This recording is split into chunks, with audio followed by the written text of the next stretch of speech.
Hindi gumagalaw. Hindi gumagalaw to ah. Dead siya ata.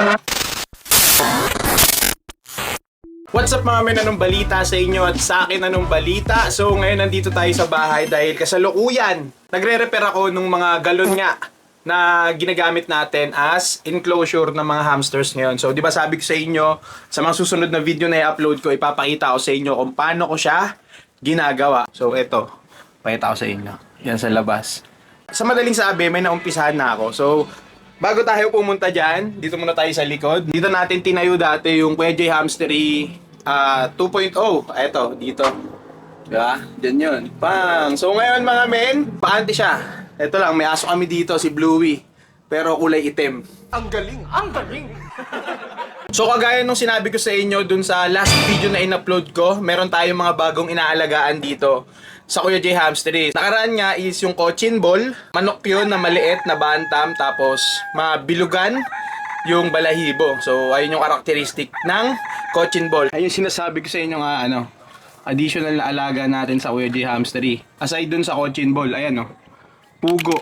Ito yung ibang na deads. Ayun hindi ko pa nga naitatapon. Hindi ko alam kung pinasok ng daga kasi dito nakalagay yan kagabi. Diyan sa sahig. Yung aso namin na to, si Bluey. What's up with these dudes? Nakawala din. Hindi ko alam kung siya ang matake kasi may butas na maliit. Pero kung nakalabas siguro yun. Pero hindi, tanggal kasi yung mga ulo nito Baka daga. May daga kasi dito ako nakikita, dyan dumadaan Baka siguro nga daga, tapos kinuha, nilabas.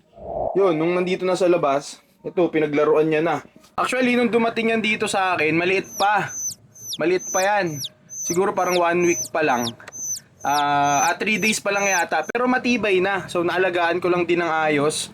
Kaya lumaki na. So, mga 1 buwan na to sa akin dito Yan, 11 pieces dapat yan. 9 na babae, tas 2 lalaki. Di ba nga, namatay itong iba. So, ang natira na lang is 3 babae, tapos 1 lalaki. So, ayun nga mga men, tara ipapakita ko na sa inyo kung paano ko ginagawa yung mga galon. Ito yung mga galon Dito ko muna siya tinambak, galing dun sa pinanggalingan na neto. Pakita ko muna sa inyo yung naumpisahan ko kanina.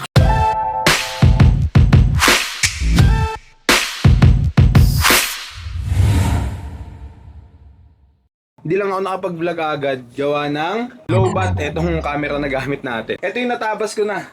Natabas ko dito sa ibabaw, tapos nabutasan ko na din. So, ang next step ko dito is bubutasan yung bawat gilid. Dito at saka dito sa kabila. So, sabi ko din sa inyo nung nakaraan, ito ay lagayan ng toyo. Ayan tingnan nyo. Yan, toyo yan. Kaya walang problema na gamitin as enclosure kasi hindi naman chemicals yung nakalagay dito, Food grade pa rin naman. Kaya ang gagawin dito, ayan, pagtapos kong butasan at tabasan, lilinisin ko lang ng maayos. Tapos ayun na, pwede nang gamitin. At ito yung mga tools na gamit natin sa pagbutas nito tsaka pagtabas. So gumagamit ako ng grinder, tsaka barena. Tapos may nakabala na pambutas. Tira lang ako ng isa para maipakita ko sa inyo yung proseso ng pagtatabas ko nito mismo. Para alam nyo kung gaano siya kahirap gawin and gaano ka medyo delikado kasi gagamit ako ng grinder Hindi ako sanay gumamit ng grinder mga men. So para lang dito, inaral ko yung paggamit ng grinder. Tapos meron dito, galon din ng toyo yan pero maliit na version. So ang bala ko dito, binutasan ko dito.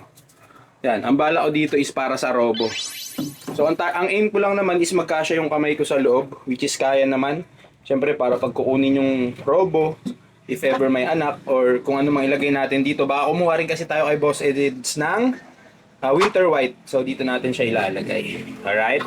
So try, pakita ko na sa inyo kung paano itong mga to tinatabas. Let's go mga men. Since barena na yung nakalagay dito, butasin ko lang muna yung ventilation kagaya nito. Yan. Gagawa ko muna ng gantong butas sa harap. Kung meron kayong ganitong galon, tapos gusto nyo mag-DIY ng ganito, ingat lang kayo dito kasi medyo delikado. So, tingnan nyo kung paano ko siya ginagawa. Let's go!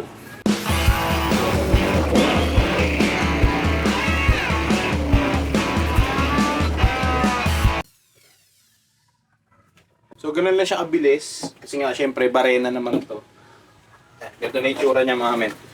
Pag may butas. Kung mapapansin nyo, marami pang, kumbaga parang di totally na kayas yung plastic. So, ang gagawin ko dito, yung kutsilyo, lilinisin ko yan yung gilid. Para pag naglagay tayo dito ng screen, talagang nakalapat. Kita nyo ba kung paano yan? Ganyan lang naman. So, yan, malinis na mga men. Ganun lang. So, ingat lang talaga sa mga tools na gagamitin. So, next natin, tabakin na natin to.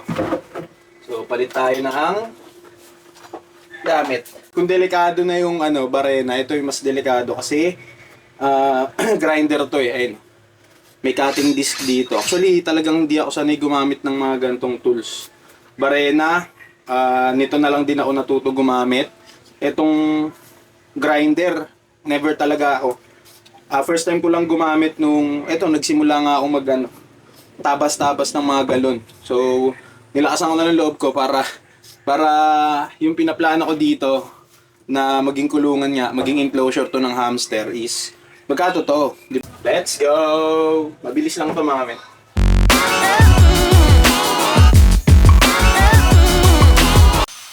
So, maguhitan na natin. Ayan, mamaya tanggal na to.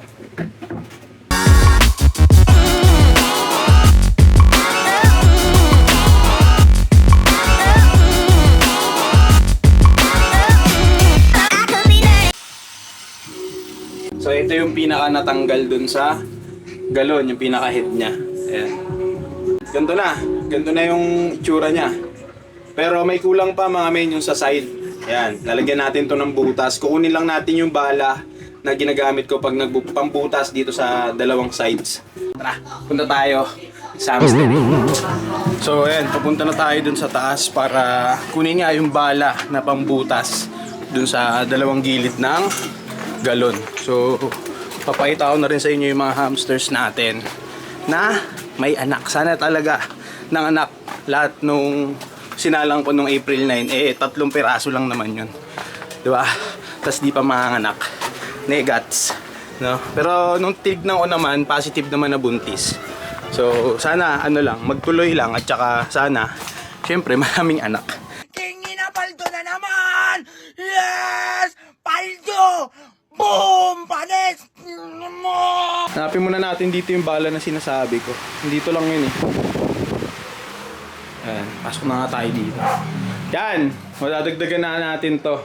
Dahil gumagawa nga tayo doon ng additional. So ito yung pinanganak nung, may anak nung, ayun may anak. Ayan, may anak. Ayun sinalang ko yan nung April 9. Ito naman yung nanganak nung April 7. May anak din.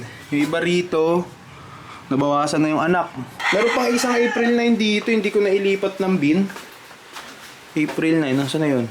Ito, April 9 to eh. Yan, 0409. Pero, hindi pa siya nanganganak. Di ata ito buntis eh. Pag hindi ito buntis, alam na. Back job yan. Sasalang ulit natin yan mga men. Pero yung dalawang April 9 na sinasabi ko, nanganak. Ito.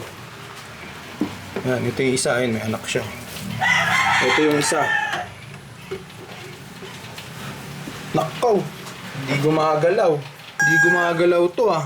Deads yata. Deads nga.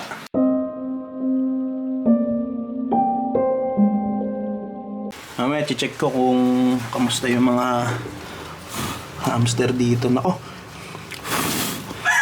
Wala na rin yata itong anak. Diyos ko. Aray ko naman. Patay. Ay, nako. Bakit?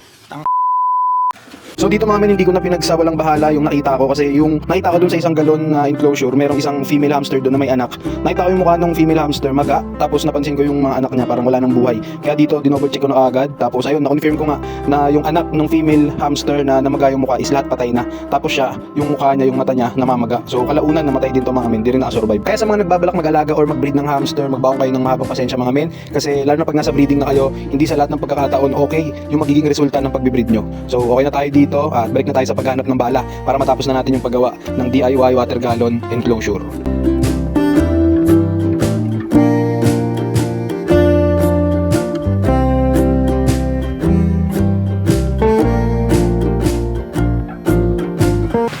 So yun mga men, wala dito yung ano, nahanap natin. Sa tingin ko nandun sa bahay, sa kabila.